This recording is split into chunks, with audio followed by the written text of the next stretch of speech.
Ng'ennaku z'omwezi 14 omwezi oguwedde abakuumi b'omukulembeze w'ekibiina ki NUP okuli Edward Ssebuufu amanyiddwa nga Eddie Mutwe kw'ossa Achileo Kivumbi basimbibwa mu kkooti esookerwako e Kawempe ne baggulwako emisango emirala egyekuusa ku ky'okukola dduyiro ow'ekinnamagye bwe baali ku kitebe ky'ekibiina kyabwe e Makerere Kavule.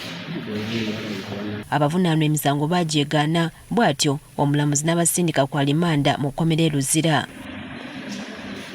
Kyokka tukitegedde nga bwe basimbibwa mu kkooti nga tebannaggyibwako statement.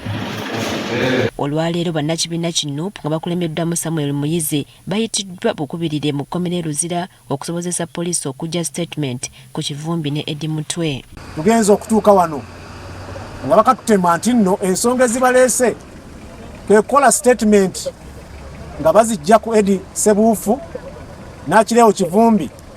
Statement bazeeyambise mu musango ogwa dduyiro bwe babatwalako mu kkooti ng'ennaku z'omwezi 14. Okusinziira ku bano kino kibadde kigendereddwamu okujjuza fayiro evunaana bano ekyewuunyisiza bannamateeka baabwe.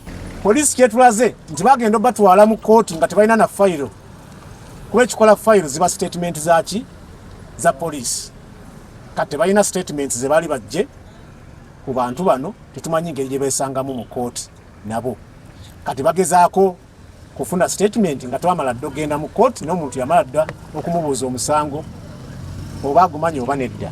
Kyokka olutuuse abeeyise nti basirikale tebabadde na kiragiro kya kkooti kibawa buyinza kujja statement ku bavunaanwa ekintu bannamateeka kye bawakanyizza. N'ekisinza obukyamu be basibe Eddie Mutwe n'Achileo Kivumbi otugamba nti naye ate ono yeeyanjula nga Sarah Kayitatu yali wano nga ye Opio Nancy ne bagamba kakati ate akyusa atya kakati waliwo ekitali kituufu.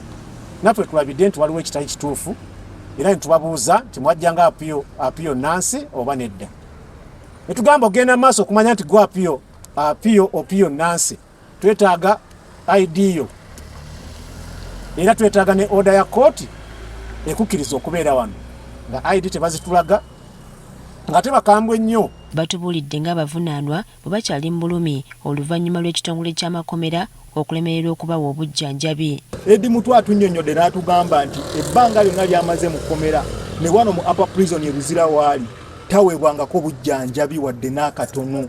Era amazima tutunuulidde Eddie Mutwe ng'omukono ayogera gukankana. Kati bategeezezza nga bwe bagenda okuddamu okusaba kkooti ekkiriza abantu baabwe beeyimirirwe. Ekisooka nga 8 tugenda kusaba bano beeyimirirwe kakalu ka kkooti ento Kanyanya era empapula zonna zitegekeddwa era mu ngeri y'emu empapula z'okuddamu okusaba okweyimirirwa kwabwe e Masaka ziri redde. Kino we kijjidde nga bakyattonkana emisango mu kkooti e Masaka gye baggulwako era nga n'okuleetebwa mu kkooti y'e Kawempe gye baggyibwa.